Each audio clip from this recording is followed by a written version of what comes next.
Pakistan super league का final जीतने के बाद बाबर आजम बांग्लादेश पहुंच चुके हैं। नेट प्रैक्टिसेस बाबर भाई की जारी हैं।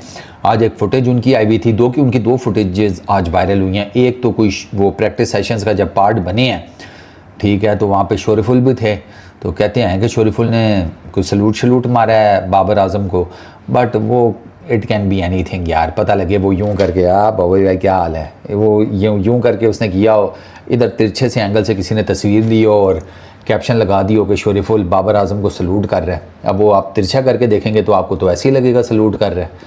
अब बॉबी भाई ने आर्मी थोड़ी ज्वाइन कर लिया है शोरीफुल ने कि वो दोनों एक दूसरे को सलूट मार रहे हैं। अब बॉबी भाई जो हैं वो करनैल हैं और शोरीफुल सूबेदार है जी, सीनियर को देखा तो सलूट छिक दिया।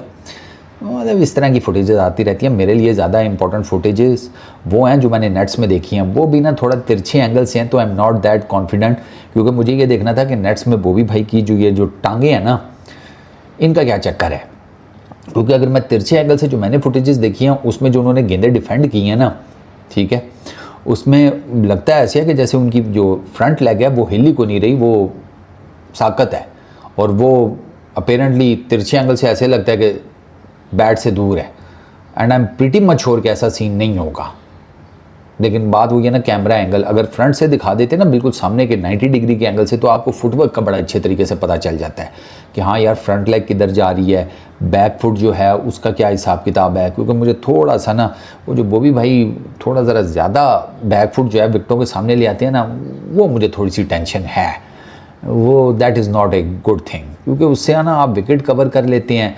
वो T20 क्रिकेट में तो थोड़ी बहुत ही बचत का चांस होता है, but when it comes to test cricket ना, तो बॉलर तो यार वो तो कहेगा बॉबी भाई thank you so very much, आधा काम तो आप कर रहे हैं, अब बस मुझे एक गेंद मिस करानी है आपसे जो आपके पैडों पर लगे। ये एक टेक्निकल चीज़ है, ठीक है ना।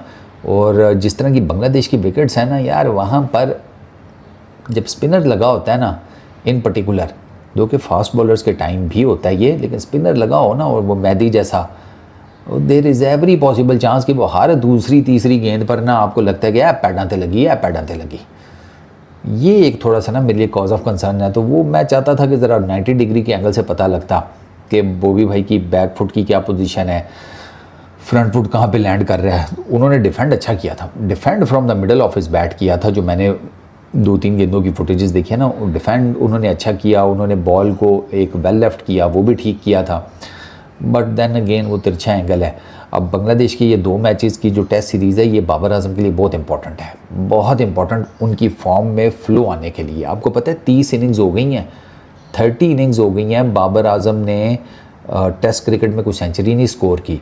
और एक और वो मुझे चीज़ याद आ गई, वो पीछे कहीं पता नहीं अहमद शहजाद की कौन सी वीडियो है जिसमें मैंने ये कहा है कि 20-25 इनिंग्स हो गई हैं, बाबर आजम की कोई 1 के 2 50s हैं। वो बेसिकली मैं ये बताना भूल गया कि वो मेरा वर्डिक्ट नहीं है, वो अहमद भाई का वर्डिक्ट है। वो अहमद शहजाद भाई कहते हैं कि 20-25 इनिंग्स हो गई हैं, कोई 1-2 50s हैं या समथिंग लाइक दैट। ऐसी बात नहीं है, सिर्फ 2025 में बाबर आजम की 3 50s हैं टेस्ट क्रिकेट में, तो ऐसी बात नहीं है। वो बाबर आजम की 50s हैं, बाबर आजम की सेंचुरी का प्रॉब्लम है। सेंचुरी उनकी ना वो 161 अगेंस्ट न्यूजीलैंड कराची में वो लास्ट थी, और उसके बाद 30 इनिंग्स हो गई हैं कि बाबर आजम की सेंचुरी नहीं आई टेस्ट क्रिकेट में। तो आई रियली होप कि इस सीरीज़ में आए, एक से ज़्यादा है इंशाल्लाह। बाकी ओवरऑल अगर मैं बांग्लादेश के अगेंस्ट बॉबी भाई का देखूँ ना स्टैट्स, तो टू बी वेरी ऑनेस्ट वो अब 2 फेजेज़ में है। एक तो वो फेज़ है 2020-21 वाला, उसमें बाबर आजम की 4 इनिंग्स हैं, और वो चारों इनिंग्स बांग्लादेश में ना हैं, बांग्लादेश के अंदर, वो पाकिस्तान में नहीं है, वो बांग्लादेश के अंदर हैं, चट्टग्राम, मीरपुर, इस तरह करके। तो एक बाबर आजम की उसमें सेंचुरी है, 140 प्लस का उनका स्कोर है, एक 75 के 76 का स्कोर है, 50, ठीक है, फिर एक फेलियर है 10 रन्स का, फिर एक में वो नॉट आउट रहे थे। तो वो जो 4 इनिंग्स है ना वो ठीक है, मतलब एक सेंचुरी है, एक 50 है, एक में वो नॉट आउट थे, 10 बारिंग किए थे लेकिन नॉट आउट थे, तो यू आर नॉट सर्टन के वो इनिंग्स किधर तक जाती। एक में उनका फेलियर है, टेक्निकली एक फेलियर है, ठीक है, एक जो है वो 50-50 है, 2 उनकी इनिंग्स ठीक है। But when it comes to the second half, जो सेकंड पार्ट है, क्योंकि बाबर आजम की ना 5 टेस्ट मैचेस में 8 इनिंग्स हैं वर्सेस बांग्लादेश। अब इसमें से वो जो मैं पहली 4 मैंने आपको बता दी हैं वो 20-21 की हैं, ये जो दूसरी 4 है ना ये हैं 2024 वाली, ठीक है। उसमें बाबर आजम के फेलियर्स हैं, उसमें बाबर आजम के स्कोर्स हैं जनाब 0, 22, 31 और 11, कोई 50 नहीं है। वो अब ऑब्वियसली इन रिसेंट टाइम्स की हैं, रिसेंट टाइम्स में आपको पता है बाबर आजम स्ट्रगल कर रहे हैं, बट जिस तरह का PSL में उनका एक अच्छा रन आया है तो वी आर होपफुल कि बाबर आजम यहाँ से कुछ अपनी फॉर्म जो है ना वो पकड़ें। दो कि एरन हार्डी ने कहा था कि वो जिस तरीके से नाहिद बॉलिंग कर रहा है, जिस तरह से मैंने उसे बॉलिंग करते हुए देखा है, तो बाबर आजम शायद नाहिद को फेस करना को ज़्यादा पसंद ना करें इस टेस्ट सीरीज़ में, क्योंकि दोनों ही होंगे।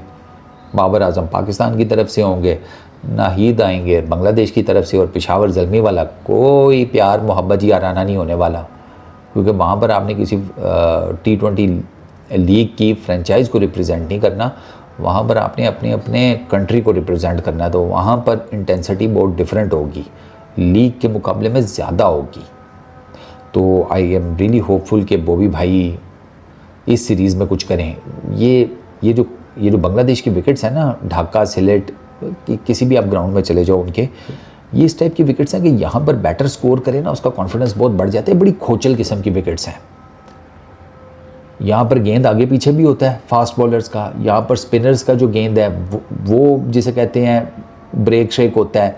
अच्छा, अनइवन बाउंस होता है, ऊपर उठी है तो बहुत ही ऊपर उठी, नीचे रह गई तो नीचे रह गई, अनइवन बाउंस है, स्लगिश हैं, ड्यूल पेस्ड होती हैं, गेंद फंस कर आता है। तो वो इस तरह की विकेट्स के ऊपर ना बाबर आजम को टाइम चाहिए कि वो सेटल हों और उसके बाद वो इनिंग्स बिल्डअप करें। I am pretty much sure कि अगर बाबर आजम इन विकेटों के ऊपर रन कर गए ना, फिर इंशाल्लाह बाबर आजम का जो बैटिंग कॉन्फिडेंस है ना वो बहुत नेक्स्ट लेवल पर बहाल होना शुरू हो जाएगा। तो मेरे मुँह वाल ना तको, दुआ करो बाबर आजम वास्ते। Peace out.